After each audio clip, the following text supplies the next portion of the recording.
Hey guys, it is Friday, August 11th, and this is our 29th weekly vlog in our 2017 vlog series, and we are going to Myrtle Beach for the weekend.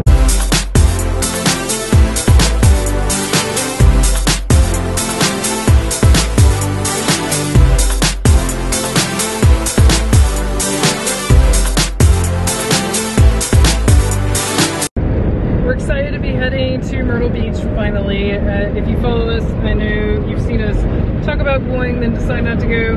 The weather doesn't actually look any better this weekend. It's not a great forecast for rain, but we're going to go anyway because we need to do some stuff around the house, and it's always good to go to the beach, even if it's rain. We definitely want to go to the aquarium because we haven't been there in a while, so we've got things to do even if we don't end up spending a lot of time out on the beach.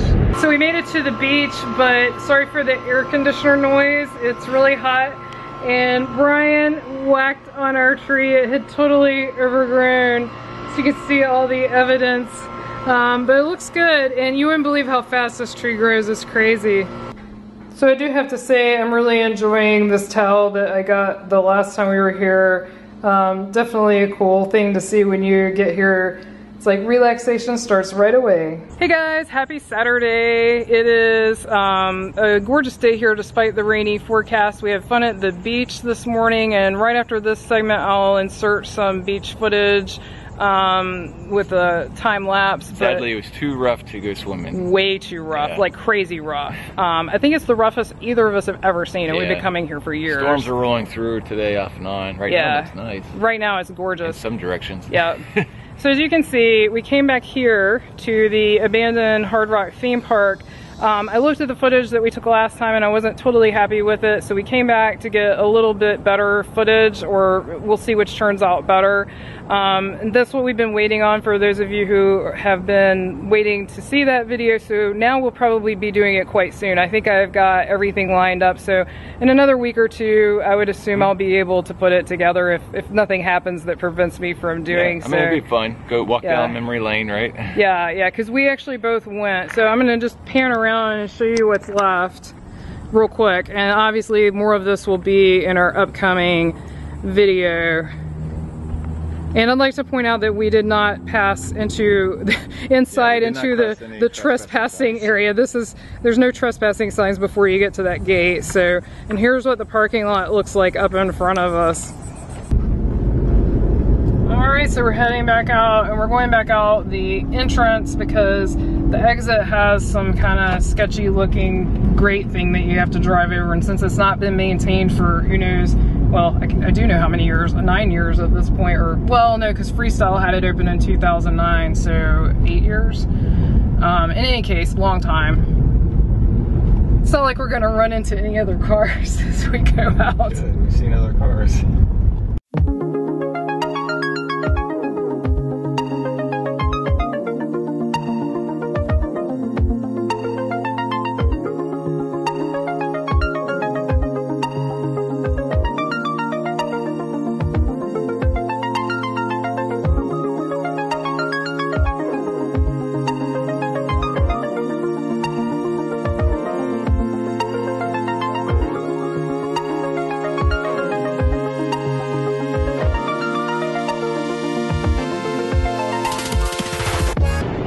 We are at Broadway at the beach.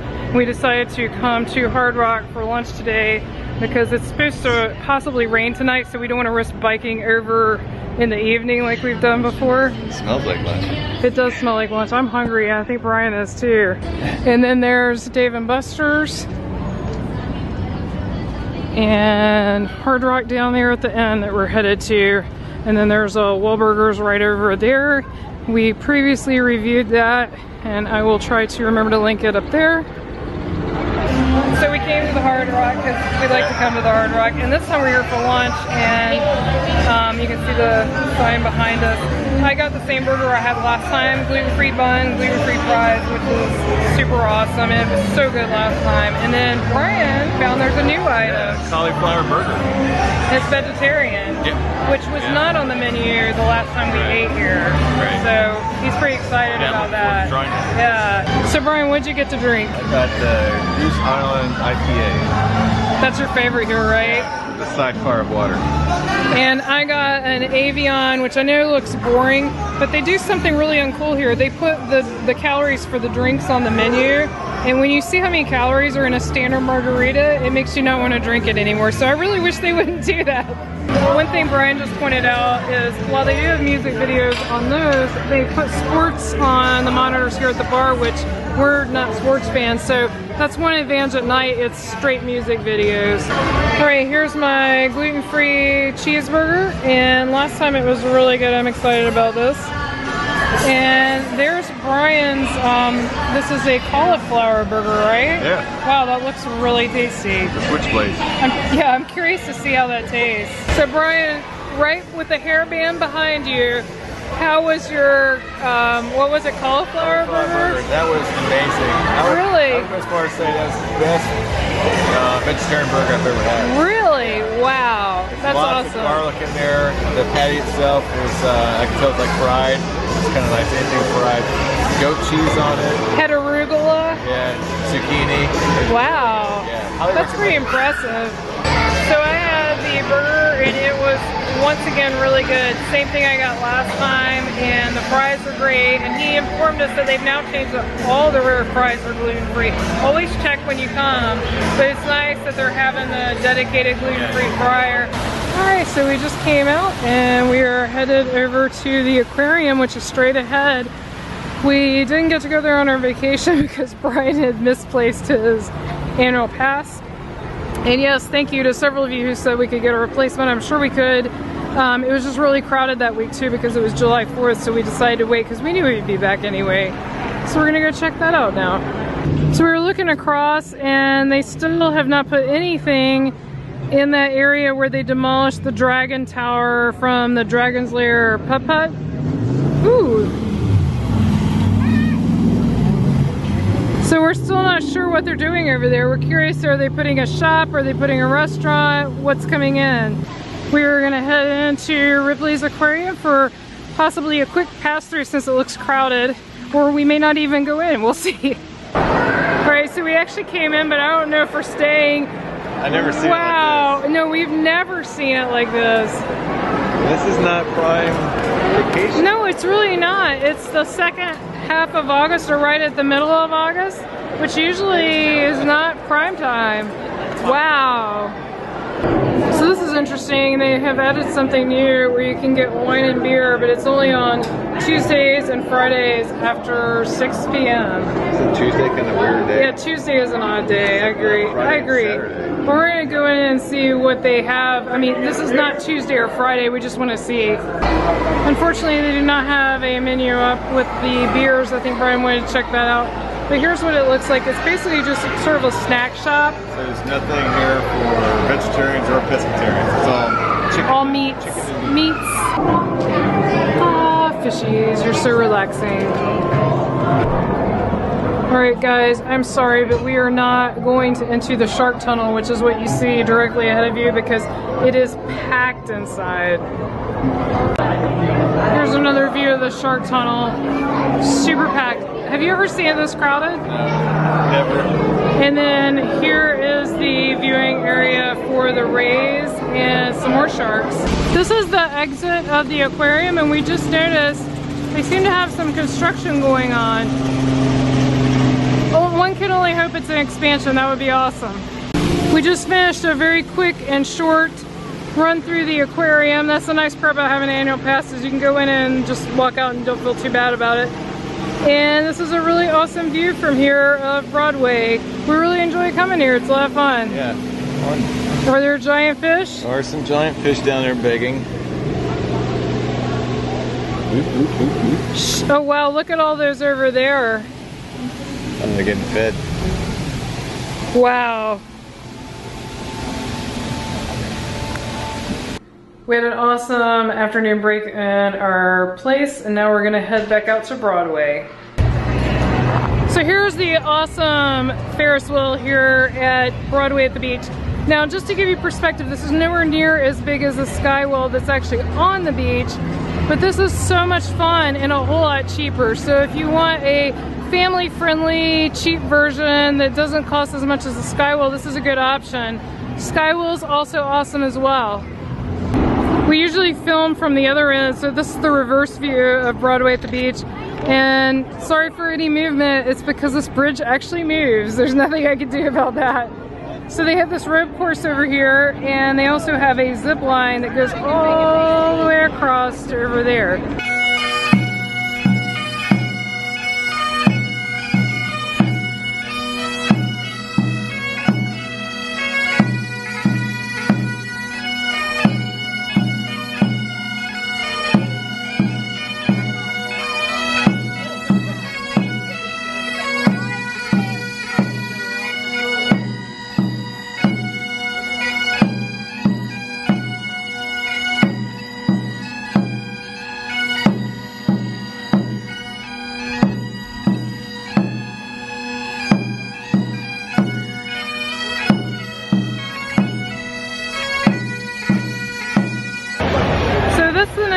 About Broadway in the summer months, you get some spontaneous, I guess it's the equivalent of Disney World's Streetmosphere. You get some spontaneous entertainment. Everyone loves bacon. Hey Brian, you want a bacon pillow? Take some cheesy puffs there. You want the cheesy puffs? Yeah, that's nice. We had to come visit the Pushins. Too cute. It's a giant Pushin for $400. $400. Please do not sit on me. Hey Brian, I don't think you should sit on him. Wow, $400. I love Pushin, but I don't love anything $400. Brian likes the sushi Pushin. So we're back at Broadway. We biked over, and over there's that crazy ride that Brian likes, and we're here to see the same singer that we saw last time. She's just here getting set up. She was fantastic, and so that's why we're here to see her again, because this is the end of the summer. The ride back there. Yeah, this is the end of the summer performances, and we've really enjoyed them. That's been a nice add-on to Broadway at the Beach. Superman got nothing on me. I'm only one call away. You've already won me over in spite of me, so don't be alarmed if I fall head over feet.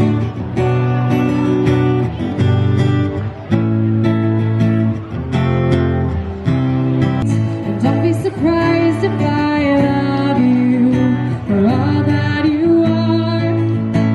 I couldn't help it, it's all you got.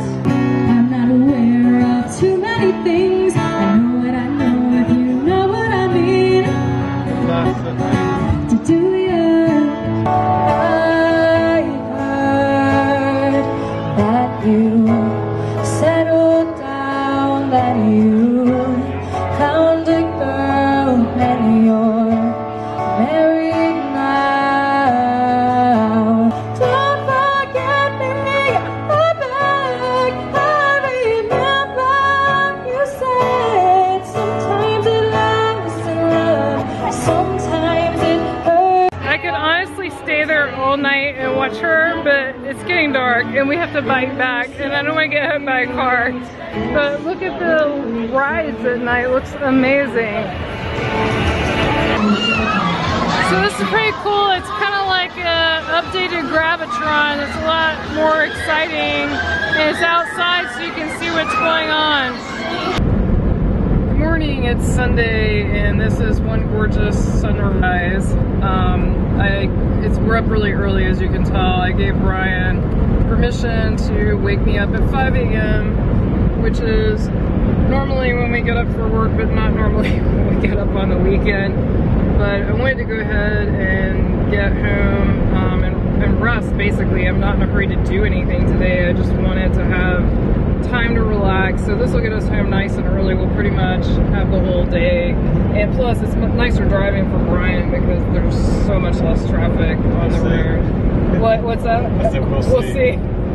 But we had an awesome time last night. Brian's going to tell you otherwise in a minute, but we went out to Broadway, as you saw, and just had a really fantastic time.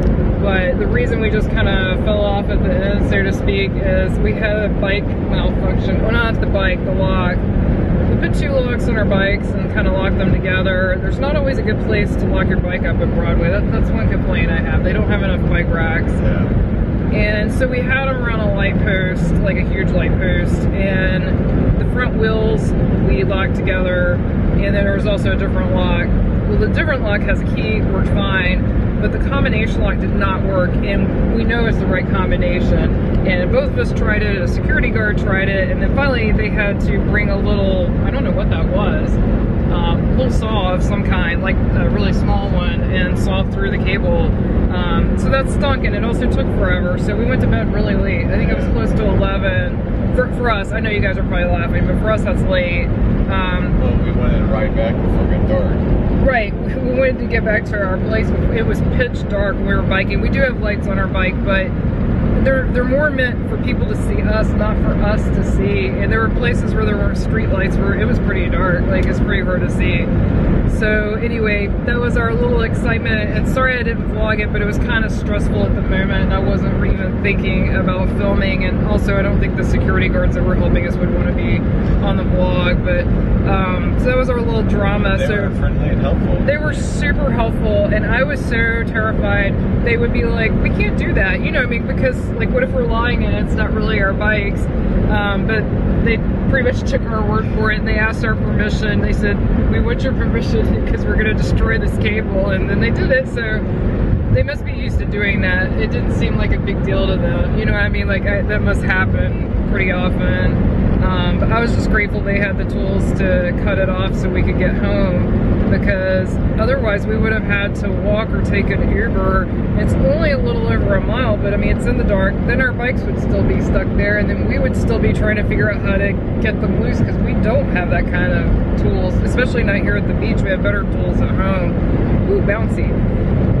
So anyway, that was our drama last night, but we did have a great time prior to the bike drama, and we will no longer be getting combination locks, I don't think. We're gonna stick to the key. The key's safe. I guess if you lose the key is the only, you know, risky part, but he keeps it on his keychain, so that means he loses all his keys. If he loses that, he's lost all his keys, so that seems to be a little bit more reliable than the combination lock. Hey guys, so we got home from the beach. You can take it off now. We can't see any, but yeah, you can't see it all. We got home from the beach, and my mother had mailed us a package with these for the eclipse. I actually don't even know what day it is. I know I should, but I don't. I have no idea. It's the 21st. It's in August, I know that, but it's you know, I don't know. That's never been like a thing that I get excited about. I know a lot of people do, and that's cool, but we're trying to figure out how these work, because when we put these on, you can't see anything. Like even if you look directly at a light, you can't see anything. But what's funnier is the warnings. The warnings on the inside of these glasses are just hilarious. Never look into the sun without special protection, which is fine. But where was all that funny part? Yeah, it says like, don't drive a motor vehicle with these on. I don't understand how that would even happen. You can't walk with these on. I mean, you can't even move. Oh, and it said, don't operate heavy machinery. Right, and don't use with a diseased eye. Like, that's literally what it says. Those are pretty funny. So thanks, Mom. If I get out of work, they let us go outside, I guess, because that's the other thing. I think it's right in the middle of a work day, so unless I'm in a meeting or something, we'll see. But thanks, Mom. So the cool thing came in the mail also, and yes, I know it's Sunday and we're getting mail, but it's because we're at the beach, so we just got our weekend mail, so Friday and Saturday's mail. We're both participating in this 4-part challenge for Alan. If you remember me talking, if you've been watching for a while, sorry about the glare on that, it's a cool pin. You know, Alan was our friend from the Tiki Talk podcast, and we also knew him in person as well, that passed away on Christmas Eve in 2016. And so it's really neat. The guys from the Tiki Talk podcast have put together this 4-part challenge. You do things in each part that Alan loved, like it's things in his memory that he enjoyed, and the proceeds go to charity, which is really nice. And the pin is awesome. It says Alan's 4-part challenge. 2017, and it has a tiki bird over margarita glass. Anyway, it's a great design. It looks really cool. So we both got our pins, and we're going to do the challenge.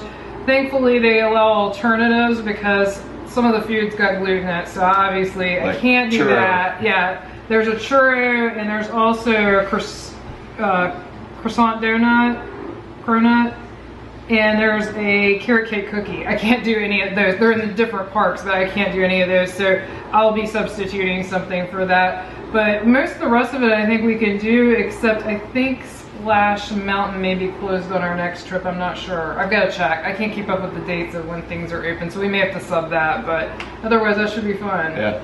And I'm not clear on whether we're supposed to do it all in one day or not. It does not say all in one day, so I'm hoping it means it's not. We've done our share of 4 parks in one day. I'm not really in the mood for that right now. I love it. He does. He loves it. I'm a glutton for punishment, I guess. Well, I just told him I want our next vacation to just be relaxed. Like I want a lower key, you know, not so hectic.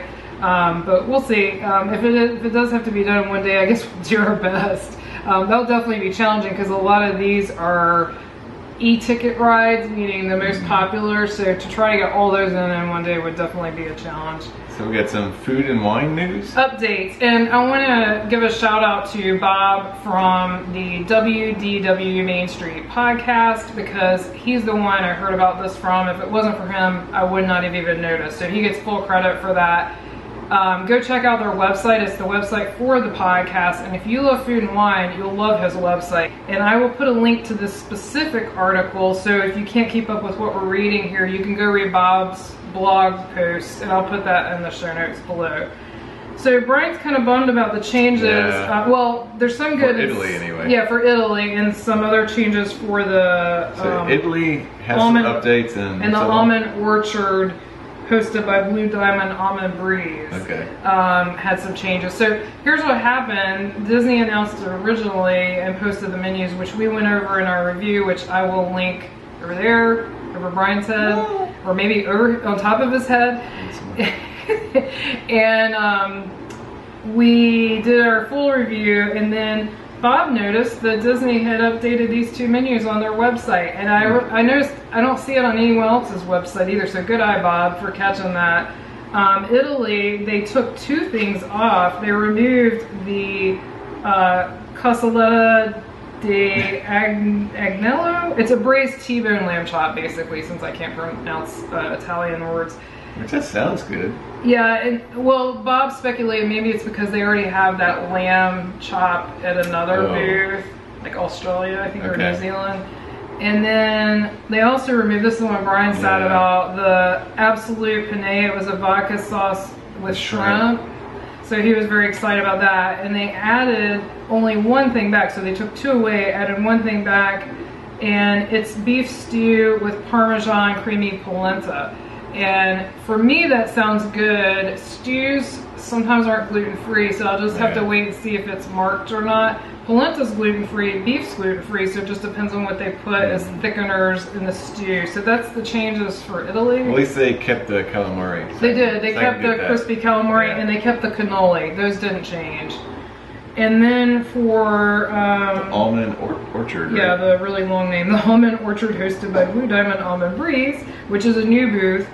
There used to be only 1 food item as a chocolate sundae, and it's still there, but they changed the toppings. Before it said it was topped with dark chocolate and blueberry almonds. Now it says crunchy chocolate oats, which is kind of odd. And oats are not always gluten-free either, so that may have just changed that one to not be gluten-free. I don't know.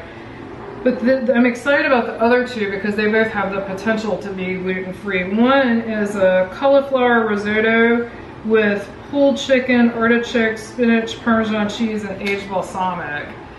Why'd they have to put chicken in that? Sorry.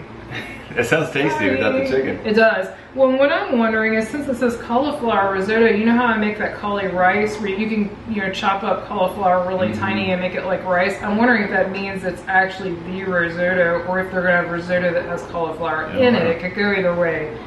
And then this is the one I'm most excited about: fire roasted tomato hummus topped with Blue Diamond salt and vinegar almonds served with Blue Diamond nut thins. And if you're familiar with nut thins, they are gluten-free. And so I think there's a high probability that this will be gluten-free. This is like little thin wafer crackers. They're pretty tasty. Yeah, they're different. They don't taste like normal crackers, but they're good. So those are the food and wine changes. So be sure you check out Bob's website if you enjoy food and wine the way we do. You'll enjoy his updates, and he stays very current on everything, all the food festivals, not just food and wine. Hello, and it's Tuesday. Sorry I didn't vlog yesterday. Nothing really to talk about. Not much more today except one thing. Today Disney announced that they are, well, actually I don't know if Disney actually announced it. I saw it on a couple of news blogs, Disney news blogs that tend to have accurate information, so I'm taking it at face value. But I haven't seen anything from Disney official yet, unless it happened while I was at work and I missed it. But anyway, they announced that they're doing away with the express bus service. And if you watch our vlogs, you know that we're a fan of the express bus service. I get why some people might not find it useful if you don't go park to park. It's not useful. If you just don't want to spend extra money and take the free transportation, totally get that too. But for us, it was totally worth it because we do hot parks a lot. We hot parks at least once a day, sometimes more than once, even when we're not trying to. We just change our mind, decide to go somewhere else. We go somewhere super crowded, we decide to go somewhere else. But minimally, we go to 2 parks every day, minimum. We never stay at one park the whole day, except when we took our family last summer, and that's because they had one-day park tickets. So we're not happy. It feels like every time Disney adds some special service that we love, they take it away. And yes, most of the time when we rode the buses, they were empty, but we also took them early in the day, which I'm guessing that's not when most people take them. Like we take them a lot, anytime from 10 to 1. And I would guess a lot of people take them later in the day. So I can't say just because we didn't see people on it that it wasn't, you know, successful, but I have to guess Disney canceling it means it's not successful. If they're making money, I don't see them stopping it. I have no idea if it really has anything to do with the minivans, because to me those are completely different services. If you haven't seen our express bus service, I will link it here. From 10 a.m., that's when it starts, until I think park close. The buses leave from inside the park on a set schedule and take you to inside the park. That's the big piece right there. Inside the park to your next park. It's only park to park. It does not go park to resort, resort to park, resort to resort, just park to park. But what's beautiful about it isn't that you're on a nice bus that's not too crowded and that you have a set schedule, which all those things are awesome. You don't have to stand in line, you know when to show up, and the bus leaves right on time. They're very good about the schedule, or were. The beauty of it was you skip bag check and you skip the turnstiles and you get dropped off well inside the park. It varied, you know, like at Magic Kingdom it's Tomorrowland, and it was in Harambe, at least it used to be in Animal Kingdom as of March, and in Epcot it was once you are past Spaceship Earth and up past guest services in that restroom, getting close to Mouse Gears, if you can kind of envision that. And in Hollywood Studios, it was over by Rock and Roller Coaster. So that was the nice part. It dropped you off sort of in the middle of the action and you got to skip all those lines. That's what made it worth it to us. And we even used it as a quick way to get back to Bay Lake Towers on our last trip. We would, no matter what park we're at, we would take it to Magic Kingdom and then either walk back or take the monorail one stop back to our resort. And it was much more pleasant than the traditional bus system or the full monorail system, much more efficient. Plus we got an extra walk through, you know, Tomorrowland and through Main Street, which that's always nice. So I have to say I'm like super bummed. I'm not devastated and I'll get over it. We're probably going to rent a car on our next trip. That'll help a little, but not a lot, because it still doesn't bypass bag check. It doesn't bypass the turnstiles. It doesn't drop you off in the park. This next trip though, we're doing a split stay. So for that reason, not having express bus, because we have some dining reservations at resorts, just a variety of reasons. We've decided we probably are gonna rent a car this time, so we'll see if it's worth it having the car. I think it will be just because of the split stay. I know Disney will move your luggage, but I like being able to move it ourselves and lock things in the car, all that good stuff. So, hey guys, it's Thursday, which is Friday Eve, and that means I'm happy. And it is drizzling right now, but we have had the hottest, humidest week. Actually, it's not the hottest week. We had hotter temperatures earlier this summer when we hit the hundreds a few days. This weather, believe it or not, is actually more miserable. It's mid-90s with 95% humidity. It is so sticky. When you walk outside, even when it's drizzling right now, which is actually the first time it's rained in a couple of days, but when you walk outside, you just feels like you're in a sauna. It's the closest to Florida, like in August or September, that I can think of that we get. It's really sticky. So my lunch walks have been pretty miserable and hot. It's just hard to enjoy it when it's this sticky. But one funny thing happened this morning. We have a raccoon. If you watch our vlogs, you've heard me mention him, or raccoons. I'm sure there's more than one in our backyard, and our bird food attracts them, and they come up on the deck. And our deck is 2 stories off the ground, so I mean, this isn't like a ground level deck. They have to do some climbing to get up there. And I've wanted to catch them on the video, and I never have, because with 2 hands, getting the blind open fast enough and getting the camera on him quick enough, I never can do it. Well, this morning Brian actually saw him and said, grab the camera. So he pulled up the blinds for me so that I could film the raccoon, and I got him. Unfortunately, it's kind of a shot from behind, as you'll see. I'm planning to overlay it right here while I'm talking, but I did catch them on film. They're really cute. They're just very, very destructive. We've had them actually pull that whole, like snap it off, snap those iron rods that hold the bird feed completely off. They're very strong, very crafty. So they usually leave the food we have out now alone, so I was surprised to see them because that suet has hot pepper in it, so it doesn't bother birds, but mammals don't like it. So I don't know if he's a new raccoon, it doesn't know it's hot yet, but anyway, I'm hoping he doesn't come back because I don't want him to ruin my bird feeders. Thanks for joining us this week. As always, we appreciate subscribes, likes, shares, and comments. Bye! I still don't understand these things. What thing? Oh. It really was. Oh, so I can barely see a ball. Oh, okay, now I see how they could work. Because I think the outer edge of that sun, when an eclipse, is supposed to be like ultra bright, you know? Yeah, I guess that would make sense.